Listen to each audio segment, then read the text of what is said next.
What's going on, everyone? My name is Carlos Serrano, and you are listening to the Blood, Sweat, and Tears podcast. This is a sports podcast where we dive deep into the life of an athlete, tackling topics on faith, the body, and the mind. In each episode, I will be having a new guest on the show where I will be interviewing them about their sports experiences, along with their personal faith journey. I hope this can be a show that can fill you up with encouragement and insight through the discussions that we will be having here. Now, with that being said, let's get on with the show.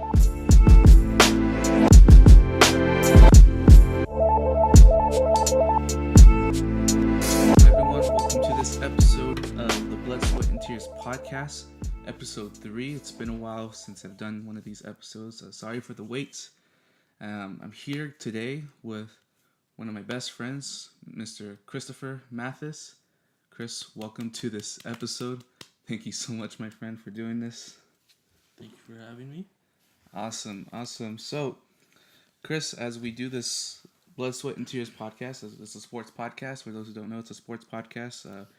We're just big fans of sports. We just happen to be Christian, and we just want to help shed that light of God, and also just talk about sports at the same time. But Chris, you are an athlete / former athlete. Tell us about yourself.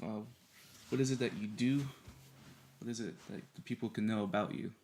Okay, so I think a lot of people who are athletes, like us, pretty basic background, like everyone as far as sports, been playing since I was a kid, playing all throughout school, playing through high school. I guess my background's really with sports wise, it's playing football and playing basketball. What was the question?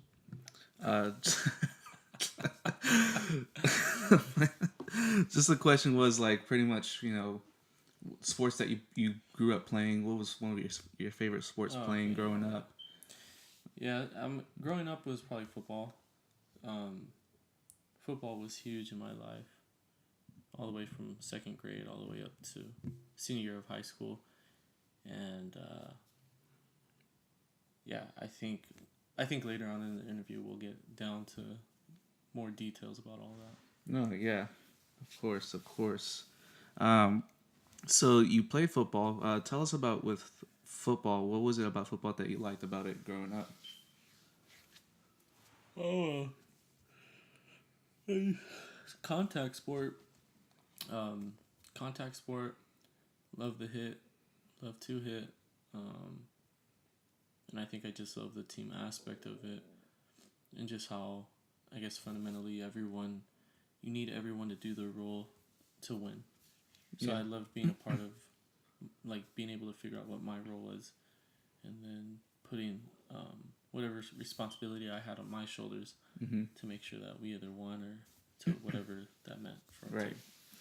And now that you're, not a kid, well, at least not physically a kid, but what sports are you more into now? Now it's all about basketball. No, it's been like that since like 8 years now. Just playing basketball. That's it. Nice. Nice. I just got into basketball like 5 years ago, and I know you helped me understand it more. I knew nothing about it, and still don't really know much about it. But anyways, so this is a Christian podcast as well, and so I also want the listeners to know about what your story was like as far as your devotion to God, and what was your story like as far as following Christ, and how was that brought up to you? Yeah, so for me, I actually grew up with my parents going to church, and I think for me growing up, I never wanted to actually be a part of it until really, I'd have to say my sophomore year in high school is when I think I was more open-minded to seeing why were we going to this church, and why were we attending on Sundays, and why, Just curious, like, why was my parents giving this church money? Okay, well, instead of like, I guess turning my back to it, I was open to like, okay, well, what exactly is this? And so finally giving it a chance, I think just being open minded helped me. Just being open to what people had to share with me, and I think for me, it's just, I think relationship with God is very personal with everyone. So I think for me, I had to be open to it to finally see like, okay, well, I think the scriptures are starting to make sense to me, and things in the Bible are starting to like open my mind to like, okay, well, maybe God is real. Um, and then and then I think so. I think for me, and just anyone who listens, I got to follow. I consciously made the decision to follow God sophomore year in high school. So Nice. So how was that like for you making such a very serious decision like at a young age in high school? What was that like for you as a teenager, really? well, I think it was. I think in my situation, it was very. I was very blessed in the way of that. My parents were very supportive.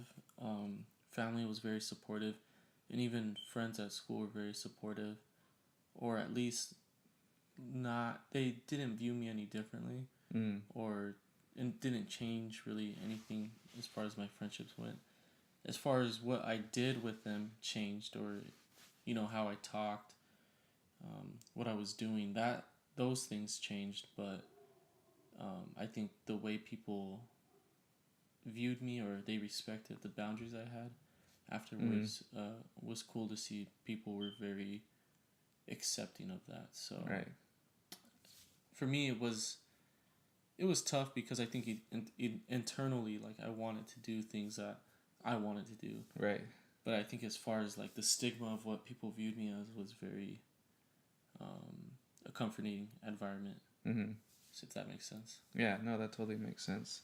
That's cool having a support system like that, and even just like you're saying, your friends understand, or maybe not understand, but like respected, or like Respected, yeah. didn't like view you any differently or anything like that. That's good, and that's important to have that. And so now you being a Christian, what was that like for you coming into becoming a disciple of Jesus, and then your view of sports, did that change for you, or did your lens of sports look different, or like was it less of a priority, or was it the same? What was that like for you now that your life was devoted to God? How did that affect your life with sports?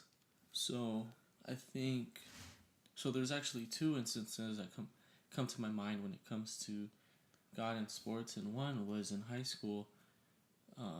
I actually, coming towards the end of school, end of my senior year, I actually received a few scholarships to some D2, D3 schools, and I actually didn't take it for the fact that I think I wasn't.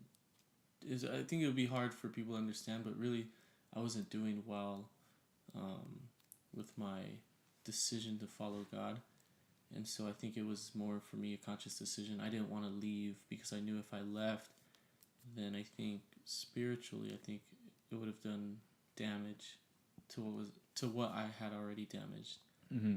Um, and then slash after high school, I really got involved, like I said earlier, into basketball, and I was really trying to practice to play for my JC school in San Diego, and I think basketball, in an instance, became like everything to me. Where I'd wake up and I'd watch people play, then I'd go play, and then I'd work out, and then I'd play some more, and then I'd go home and do it all again. And I was trying to play for school, and I broke my shoulder, and it led me back to following God again. Right. And that came with a lot of hurt, like physically, emotionally, spiritually, So I mean, it's good. I think sports. I think for me, I'm the kind of person like once I'm like all in with something, I'm just like all in, and Yeah. that was definitely football and basketball. And I think over the years, I've had to learn to balance my life as a Christian with my life as an athlete. Yeah. Yeah. I get that, dude. I know. Well, you know this story well with me, and I share this in the intro episode of my own injury and just like that being a platform or a springboard for me to like go and really seek out God in a personal level. And it's funny how accidents like that kind of happen, where it just really forces you to like cry out to God.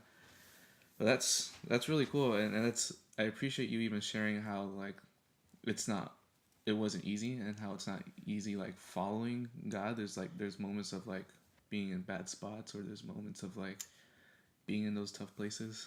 Yeah. This is kind of a little off the books, but it kind of reminded me of someone asking me. I think even for athletes, just I think everybody, all of us, have that competitive nature Oh yeah. in us, and I think even when we are training or working out, um, it's all about being better than whoever you're gonna face, Mm-hmm. whoever you're gonna go against. And I think someone was telling me or complimenting me on my workouts, and um, just like like, oh, how did you get to like where you're at? And for me, it's like it's not getting there that's the hard part. It's staying there. Yep. So staying at a high level. Yeah. Getting to the high level is not hard. It's staying at the high level that's hard. And it's the same thing being a Christian. Like Yeah. That's a good point. finding God and being amazed and awe and like everything that comes with following God is it's a journey, but I think consistently staying at that place where you're following and obeying, and whether it feels good or not, I think that's the hard part.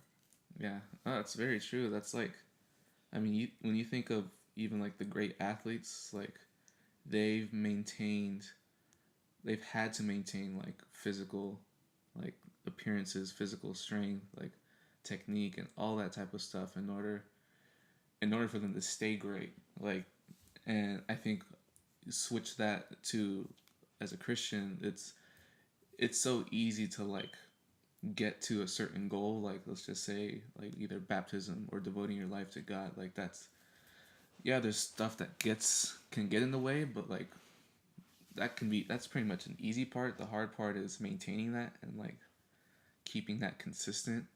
In the same way with athletes as well, I think that's something I think both sides could really learn from that. And that's a good point. I didn't think about that. That's really cool that you said that.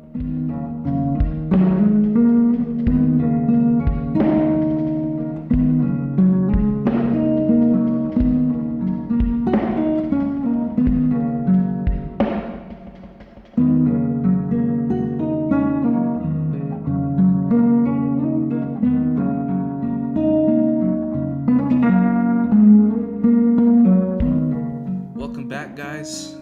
We're now in the segment where we'll be talking about the sport news, the news in sports.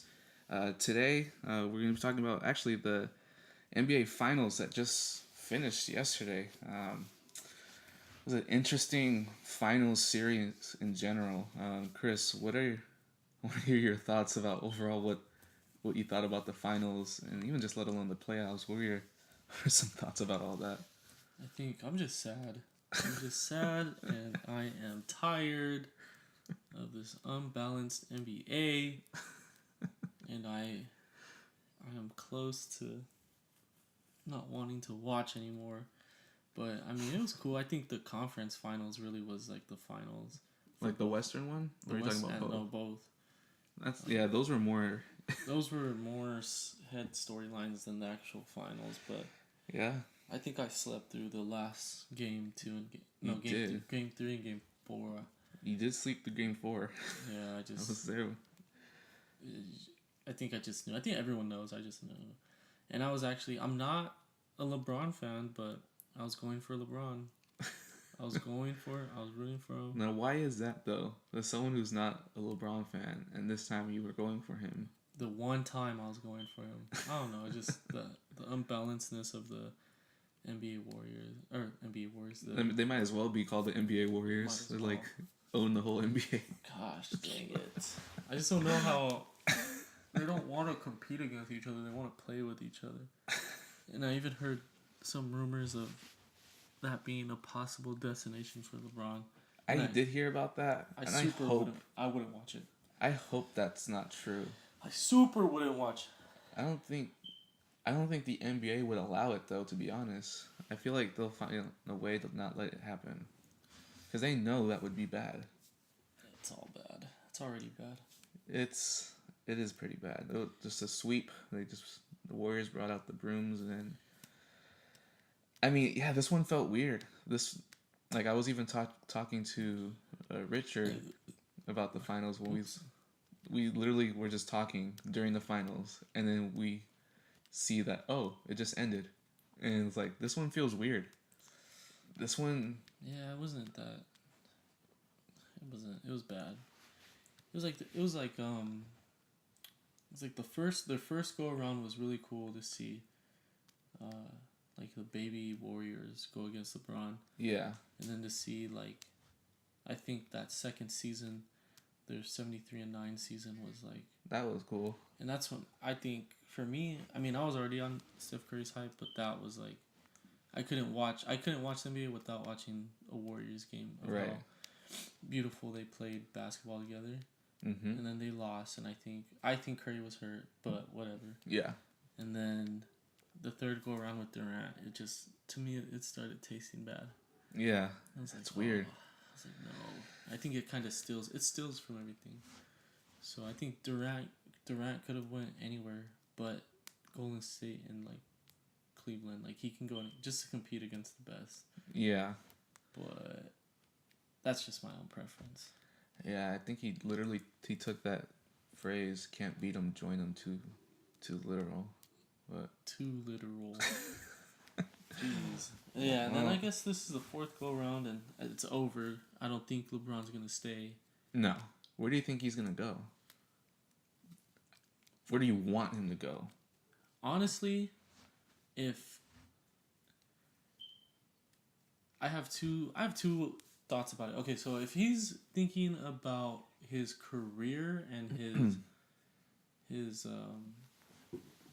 where he wants to rank of all time, he'll stay in the East. And if he stays in the East, he's gonna go to Philadelphia and or Boston, I think.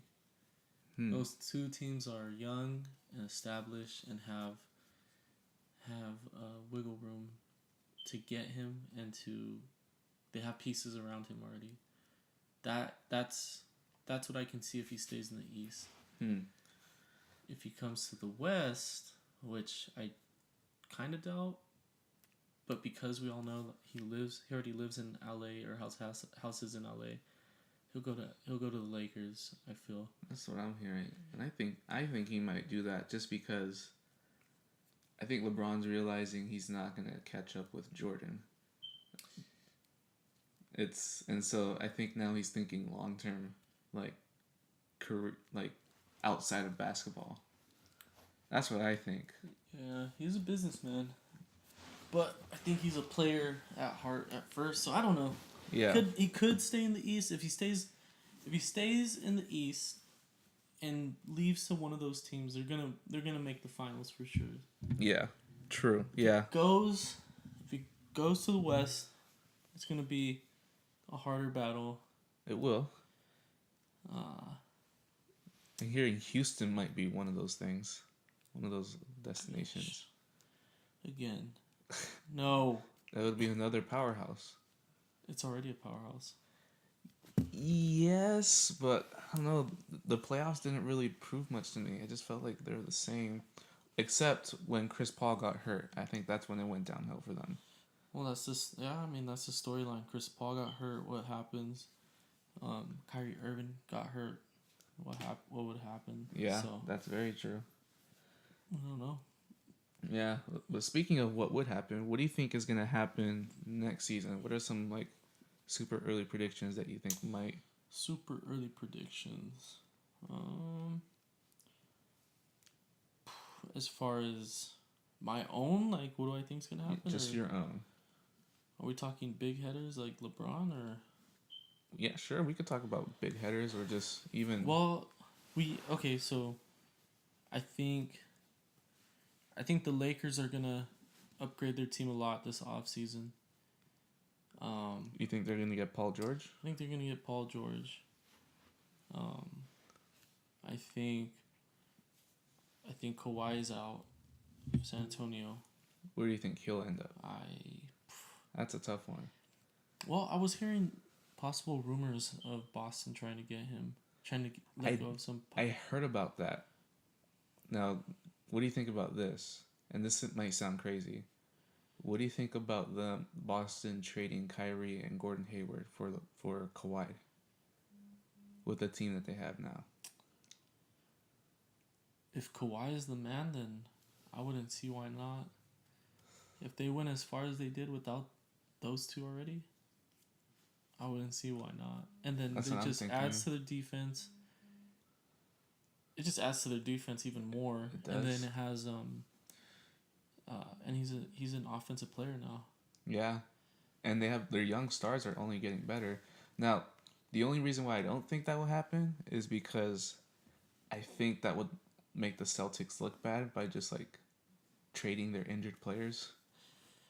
I don't know. They got rid of Isaiah Thomas. That's what I'm saying. Like that's gonna which is 2 seasons in a row where it's like, oh, 2 of our best players got hurt. Let's trade them for another good player. I don't know. That's you're trading a hurt Kyrie and a hurt Gordon for a hurt Leonard. I don't think he's hurt though. I don't know if he's physically hurt.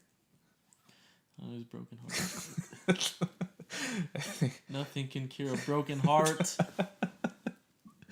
I mean, did you hear what like a lot of his teammates were saying, and like even the coach? Yeah, like, he's ready to go. But yeah, that's what I'm saying. Like, I don't like know. he is broken. Not to sound like sentimental, but I think he is broken hearted. He might be. Might be a little broken. I'd honestly be hurt too if my teammates was like, I've had the same injury too, and maybe see me. I don't know. I have no idea. I mean, he says his knee's still tweaked, but well, we'll never know. I think he wants out, so I think so too. He'll go somewhere. Where? I don't know. Yeah. I think any team would want him. Oh yeah. Any team will do what it takes to get him. But I think for him, he wants to be on a team that's established and ready to win, which could be Boston. And Boston has so many pieces to move if they want. What if he went to Philly? See, I haven't even heard of that, but I haven't either, but that just came to my head right now. That would increase Philly's defense. Yeah, adding another playmaker. And I mean, he's the kind of person that like Ben Simmons he's the point guard. Oh yeah. But Kawhi is the kind of player that once he has the ball, he'll do something with it, but he doesn't demand it. Yeah. So it's a good team already. Yeah. But that's 3 superstars on the team. I mean, it's no different from Golden State and these other teams, but I don't know. I think trying to figure out the dynamics of how that works with Embiid. But I feel like he'd be better suited in Boston. Yeah. Just the way they play. How they play all together. Mm-hmm. But I don't know. I think now seeing this team without Kyrie, I don't know. I can see them moving forward without him. Yeah, I could see a lot of big moves happening this next season. Who do you think will take it next year? Who do you think will be in the finals next year? Well, it's gonna be the Warriors. For sure, yeah, I can see that again. And it's gonna be. So I can actually see Houston this time. I don't know. If Chris Paul doesn't get hurt again, because they were on them. They had a chance with Chris Paul when he wasn't hurt. Nah. No? Nah. Oh. Nah. Not even. I don't know. I think Warriors and wherever, if LeBron stays in the East, no matter what team he's on in the East, they're gonna make it. I think Boston will go. I think Boston from the East will go. If LeBron goes to Boston, they'll go. I don't think so. I think even if LeBron doesn't go to Boston, I think Nah. I think Boston, if they keep the same people with adding Kyrie and Gordon Hayward, I think their time is coming. Nah. If No. LeBron goes to the 76ers, they're going to the finals. What if he goes to the Magic?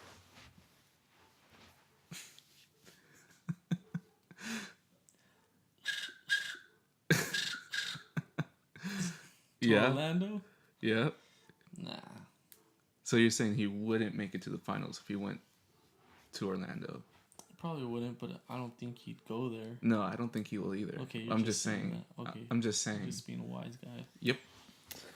And yep, that's the whole thing. So, anyways, so we could keep talking about this for a long time. We have to continue on with the rest of the episode. Right now, I'm going to be talking about the inspirational athlete of the episode, and today's inspirational athlete is Isaiah Peed. If you guys don't know who that is, he's a former NFL running back, was drafted by the St. Louis Rams, who are now the Los Angeles Rams, in 2012. And the reason why I bring him up is he just came out with this article on the Players Tribune, which is a great website that offers a lot of athletes to just submit their own articles. And he talks about a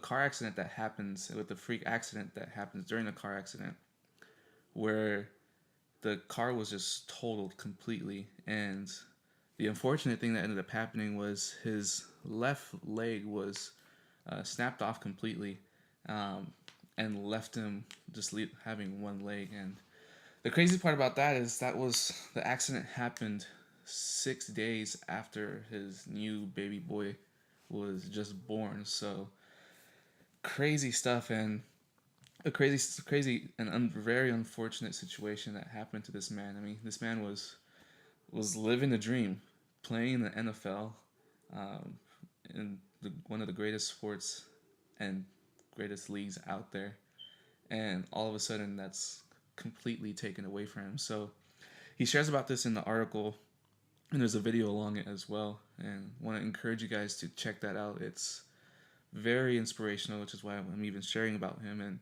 he talks about it, and he even just, one of the things in the article, while he's in the hospital bed, he's kind of just wrestling with God and asking him, help me understand what I don't understand. What's going on here?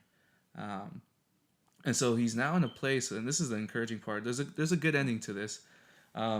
He's now in a place where he's trying to be an advocate for people with disabilities like that, and he's even now trying to compete for the 2020 Paralympic Games, which is incredible. The man's still in tip-top shape. He got a personalized running leg in order for him to compete. And, in the article he says that, the questions I had for God, I feel like he answered them all for me in what I'm doing right now. And so I wanted to share that with you guys. I hope that's very inspirational for you guys and very encouraging for you. Chris, I want to ask you, what are your thoughts about this story about Isaiah Peed? Yeah, well, man, I think for a long time I've myself have been like, I really don't know anything much about the NFL too much anymore since I've stopped playing. So it's been a while. So I didn't even know about this story until you told me to look him up, and got to see this story that you're talking about. But it's pretty intense. Yeah. I think football players, or just athletes. I mean, for me, just growing up, I was like, man, just my knee giving out or tweaking or tearing, anything like that is just like nightmare. Just end my my life if if my legs get taken. But I guess just to see, just like how you explained earlier, like his leg was literally um, like ripped out, Yeah. severed from his body. Uh, I don't know. It's just a crazy story, and just to see, like you were saying, like it's inspiring to see how he's trying to find ways to still do what he loves to do, which is compete in a different way. So, I think just to see that, it's pretty inspiring for anyone out there. Yeah. Um, I had my big injury when I was 20, and I had surgery, I think, when I was 22 and on my right shoulder. And I mean, it's still not the same, but Yeah. No. I've been able to, get to a place where I can still play and have fun, but still, I mean, just to see that, I mean, there's just no excuses. No, yeah, I get that. Like for me, I mean, I still have problems with my hip, but honestly, after watching this video, it's like, man, this man doesn't have one of his legs anymore, and I still have one of them, and it's just, it's crazy because he even in the article he also mentions that like he was kind of talking to God, saying like, I understand if it would have like if I would have had like torn like blown out my knee or one of those things taking me out of football, I get that, but why did it have to be, why did you have to take my leg, like type of thing, like he was just wrestling with that, which I even appreciate him like making that public and putting that out there, and even just like him having a different view. Like he was saying, for 18 months I got to spend time with my son, which I don't think I would have ever done if I was still playing in NFL. And so I think that was really cool that he, one, it's inspirational and just a lot of perspective too. In the article, he also like shares his struggles, like walking around trying to get used to his leg, people staring at him, or even like different challenges and adapting pretty much, which we'll actually talk about in the next segment right now about change and adapting. But it's just really crazy and kind of inspiring how he just is still chasing what he really wants to do, really. Yeah, I think I think everyone's gonna go through their different turmoil. Everyone's gonna go through their different things that take us, I think, to a place of like that low point of how do you respond to it. And I mean, honestly, he has a reason to be upset or to be Yeah. or to give up or to be angry, whatever the case may be, and respond in a negative way. And then this story isn't an inspiring story anymore. It's just someone who got lost through a misfortune. And I think all of us go through stuff like that. And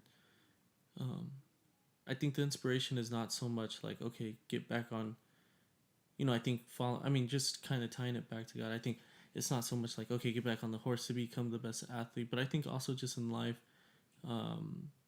I think real things happen to us all the time. It happens to our families all the time. And it's just, how do we respond to that? Yeah. How do you respond to, so probably not physically losing a leg, but spiritually or mentally losing something. Okay, how are you going to respond to that? Where it's like, okay,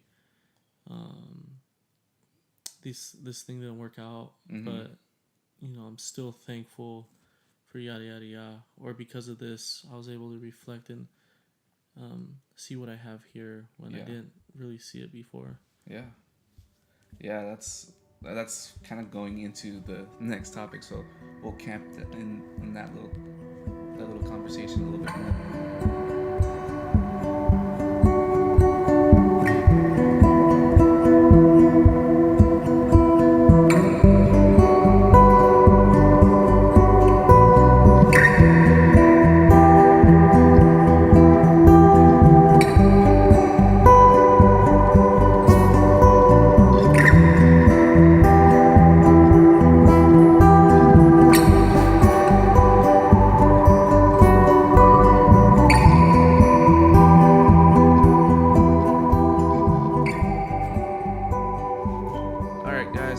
welcome back to Blood, Sweat, and Tears podcast. And right now we're in the segment where we'll talk about the topic of the episode.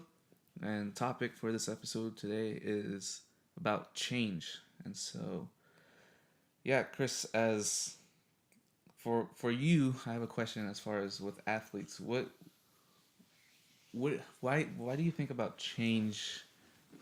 Let me rephrase this. When it comes to an athlete, is change considered a good thing, or how does an athlete deal with change? What do you think about that? Uh, I think um, I think change is good. I think well, first of all, I think there's just such a It general it question as is. far as change. But I think when I think about change, I think and talking about your your athlete of the podcast. I mean, I think about injury change, and I know like Mm-hmm. for me, because of my injury, it helped me develop. It forced me to develop different parts of my game, and even just all my like my leg injuries that I have gone through. Like Mm-hmm. it forces me to be better at something that I wasn't good at before because I relied on either my quickness or the speed to get to the rim. Mm-hmm. But without that speed, okay, how can I still be effective? Um, or even without the ball in my hand, how do I? Yeah. So it's good. It's good as far as like, I think change as far as like hurt wise. No, I don't know what kind of change you were thinking of, but Yeah. that's I kind of what guess came to my mind. no. I appreciate that answer. I guess what I mean by change, and yeah, it is a very broad question, and that's why I wanted to pick this topic because it can be very broad. With change, let's just say even like a change in coaching staff. Oh, okay. Let's just say something like that. Like, how do you think that affects an athlete? I guess Well, even the question is like with any type of change, and I know the change varies, like how it affects the person. Sometimes it's good change, sometimes the change is not good, or it's even uncomfortable. Like that example I just gave, like a coaching staff, like, or even let's say the Cavs, like they might lose LeBron, that type of change, or even like going to a new team, having a new coach, having a new system or hmm. playbook, all those type of things. Well, I think there's a good and bad to it. Good and bad to answer that. I think definitely. I think as an athlete, if we're taking it from an athlete, because I think some questions like, okay, as an organization, how are we gonna deal without LeBron being here? Mm-hmm. Okay, but I mean, as far as an athlete, I think it's all perspective.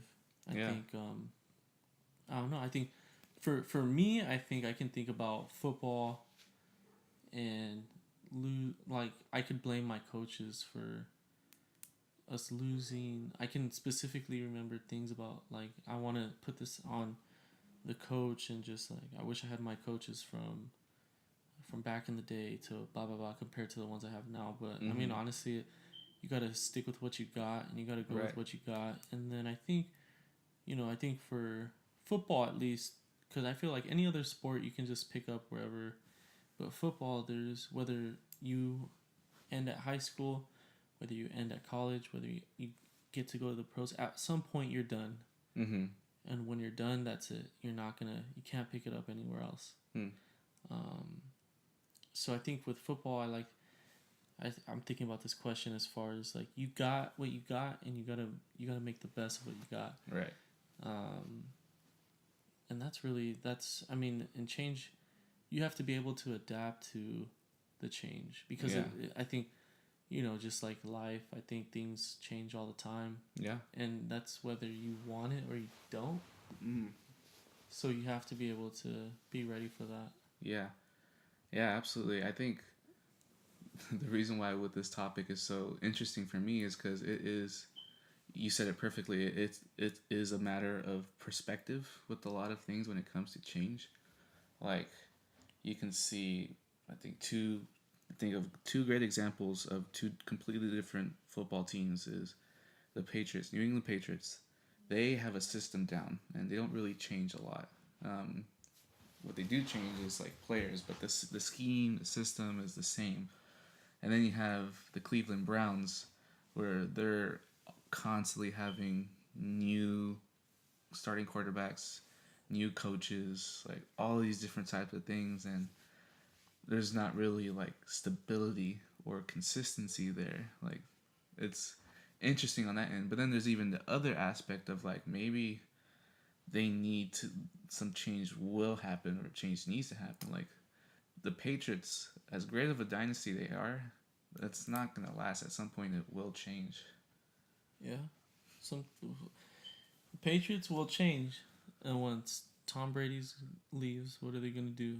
Yeah. I mean, I don't know. Belichick, once he's gone, what are they gonna be like? Yeah. Um, and yeah, you're right though. As far as like some things you don't want to change, and then there's times where it's necessary to change. Yeah.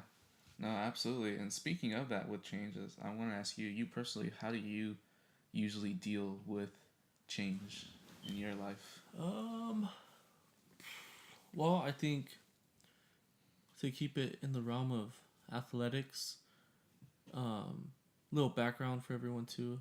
I think I might have said it earlier, but just growing up in San Diego, um, and then as far as like playing ball, just being able to ball any day, like all day, hit up any gym, just being able to play or adult leagues, whatever the case may be. And then coming out, now I'm in the Central Valley, been out here for 2.5 years, and it's hard. There's no one that really likes to play out here, and I've moved in like 3 different cities out here, and it's hard to find. It's hard to find people that want to play indoors, and it's hot out here, so can't be playing outside. Right. So That won't be good. nah. So I mean, it's it, it was more frustrating at first. Mm-hmm. That kind of change.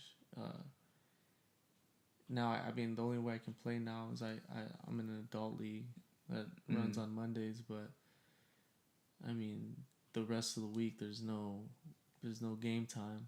That's right. That's rough. I'm so used to playing almost every day back home. Right. So I mean, it's kind of forced me to learn to appreciate those Mondays even more. Mm-hmm. That's a big change. Is being able to play all the time to not playing all the time. But it's almost like what you were talking about earlier. When you lose something, you gain something else. And I think for me, like losing the time I would typically play has taught me to be more consistent in like my eating habits or like my like learning how to lift weights better. It's taught me how to do other things, like use my time to train instead of just playing. And then when I do go play, it's pros and cons. No, like of course. It's like I feel like I lost a step. I see you like trying to rationalize it, but it's like I lost a step, but I didn't. It's just like I learned how to do this, but perspective. I still can't do that. So it's just like I don't know. It I guess internally it doesn't hurt as much as it did before. Right. You know, and I was just like driving around, like looking up gyms on my maps and just trying to find something, but I couldn't find nothing. And finally, it's like I found one of my coworkers. I saw her Snapchat, and her boyfriend was playing in a league, and I got connected with him, and I got connected with his friend, and I got connected with his friend, and they showed me like where the little spots are to play. So it's cool. I got to meet new people, and now I found a spot where I can actually play. But you know, I just think like it's just like I said. It's like it was frustrating at first because that's all I want to do is play. But you know, you gotta just learn how to live with what you got. So to sum it up, change is difficult. To sum it all up, it is difficult. Yeah, no, I get that, man. I completely understand that. I should have just said that. No, I appreciate the backstory. It's more content for this podcast, so it's good. But to transition even from going from sports to even just life and even as a Christian, you mentioned, a big move and a big change for you, and I can imagine that having an effect as well. How is it like for you when it comes to things that happen in life or things that change in your life? How have you responded in that way? The move itself, Just yeah, we'll say the move, but even just in general. from leaving hometown to out here. Yeah. Well, first it was, it's really family, I guess. Um, I have no family, um, out in the valley. Mm-hmm. So all my family's back home in San Diego, and I think there right off the bat is like the toughest one to kind of get a grip on. Mm-hmm. And when I came out here, I wasn't planning on staying out here as long as I have been. Right. Um, but I guess it's just that we're just trying to figure out,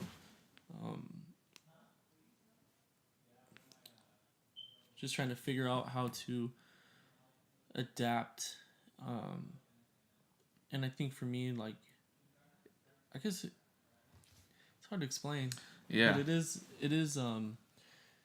if so it goes back to exactly like, okay, not like I lost them, like they're not here on this earth anymore, but Mm-hmm. to lose the access of having them around, or being around, and the comfort of them being there, Mm-hmm. and then if just not the next day, it's not like that no more. Mm-hmm. It's like, okay, so I have to learn how to pick and choose the people I do hang out from this point on, or Right. bring into my inner circle. Mm-hmm. And since I am naturally just kind of more family oriented, it's like, okay, who do I bring in to be like that new family Mm-hmm. for myself? And just learning how to grow closer with people, learning how to build those bonds, Mm-hmm.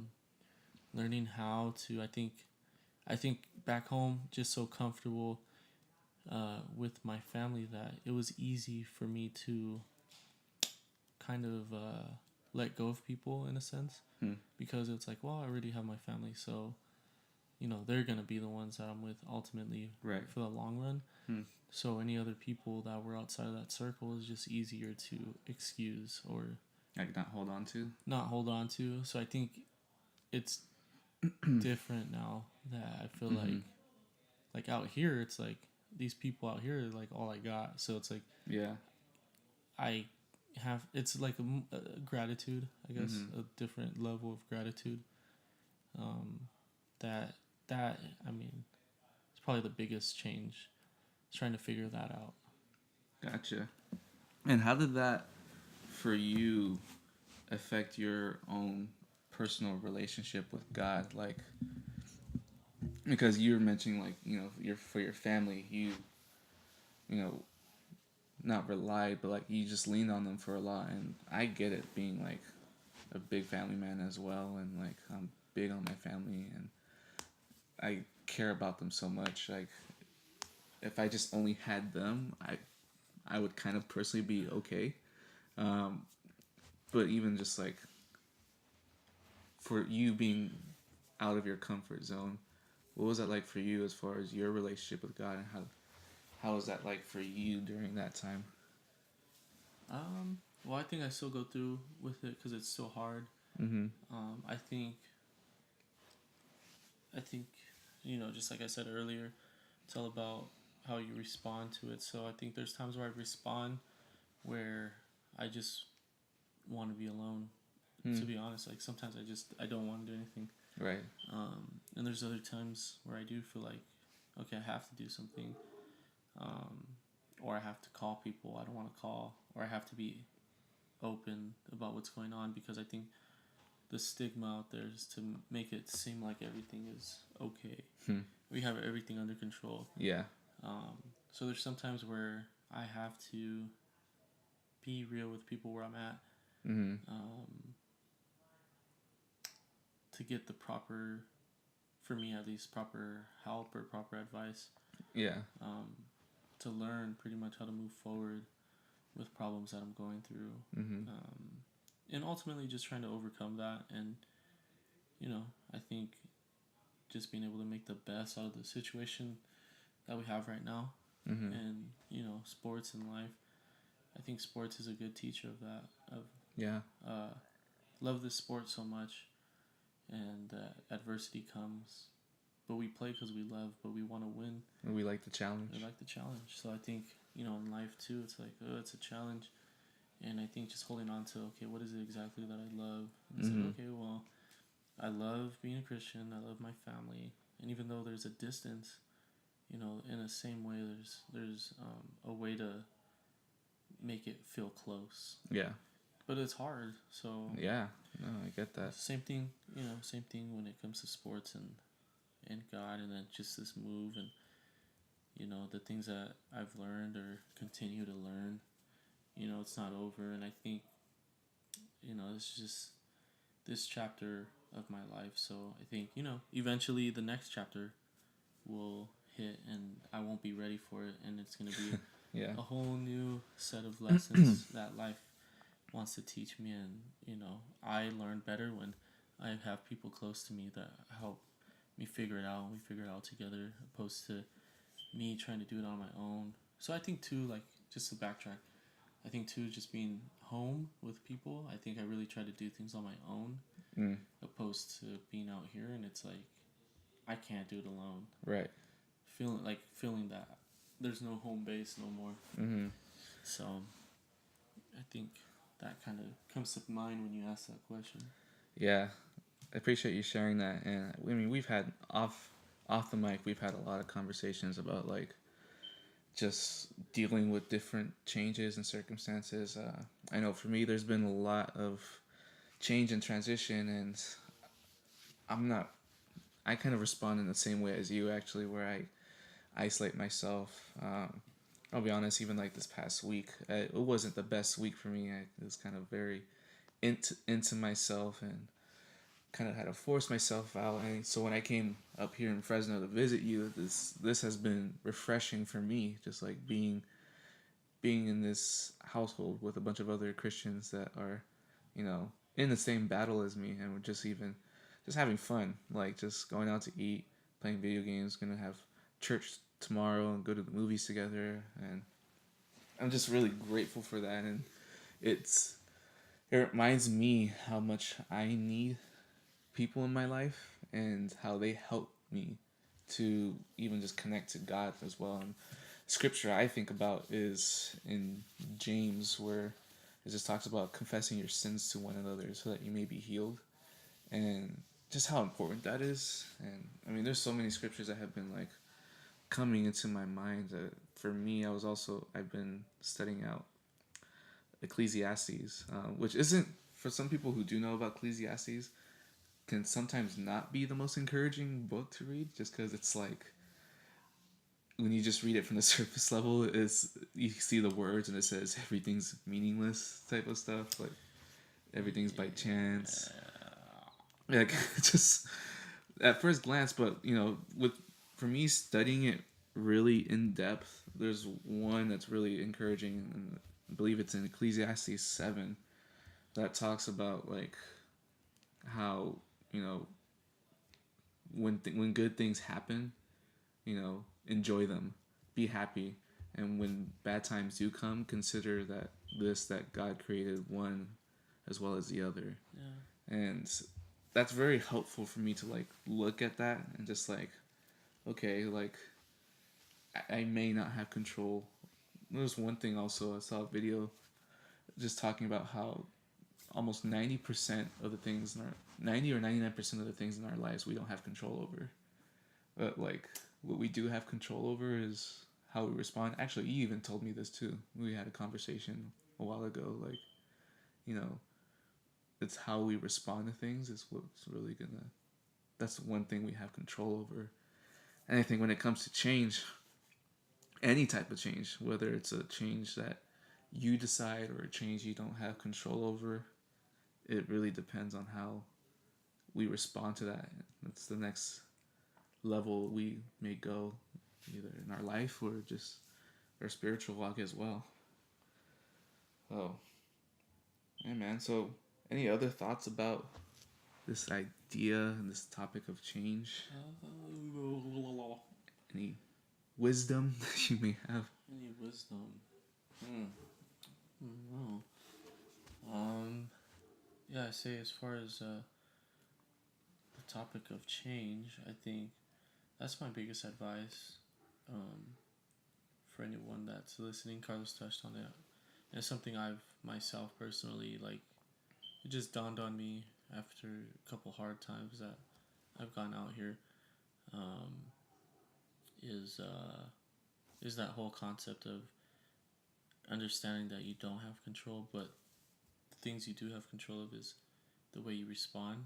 I think that is that's that's it right there. I think you can you can watch all these stories about all these people and the great things they do, and typically the stories are always like at their lowest point. This is what they did, and that's where the inspiration comes. Yeah. But what if those people chose not to do that? Just like us.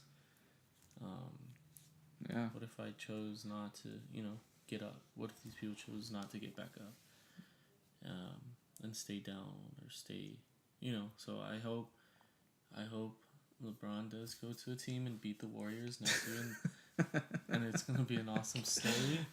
And it's like, well, what if he just stayed in Cleveland? Way to bring it back to sports. What if he like stopped working out after this defeat? He just like stopped working. All these what ifs. Yeah. What if he just retires? He just not retire. He just like starts eating Cheetos, and then he just like he's still gonna be great, but just have a gut now. Yeah, just have a gut. Just be still like doing beast dunks. Power forward. Like he's gonna become a power forward now. Become like a little Shaq, and then just like. Jeez. Like they're still good, but it's not as inspiring as beating the Warriors next year. You know what I mean? All these what ifs. Yeah. So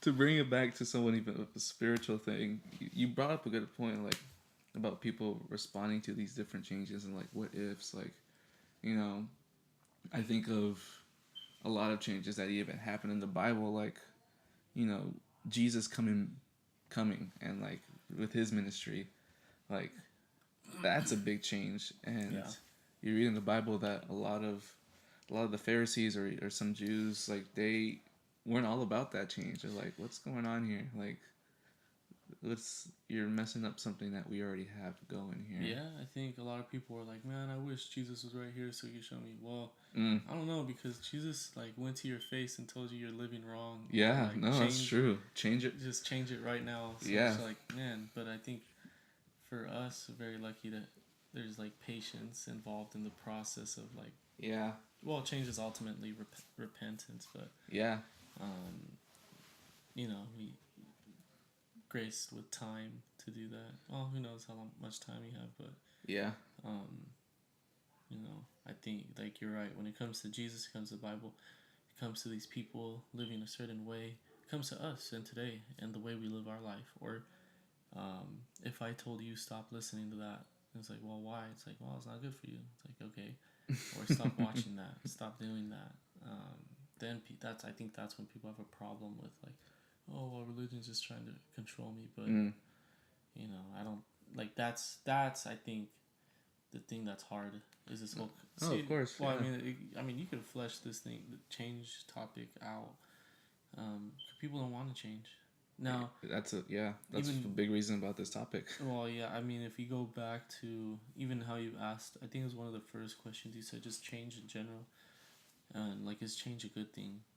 And change is a good thing. I know people, and this is outside of sports now, but I think just like people don't want to change, or people like or content in the circumstance that they're in, good or bad. And for the most part, I'd say it's bad. Yeah. Whatever anyone's going through right now, I'm pretty sure it's bad. Mm-hmm. And so changing, a drinking addiction or just party lifestyle, nobody wants to do that. Right. Because it takes them away from that stuff, takes you away from what's really going on to pretty much a life of, it's like a lie basically. Hmm. So if Jesus was here and told you in your face, change that. Yeah. It's like, I think people would have a problem with that. I think people would have a problem with that, especially just this whole movement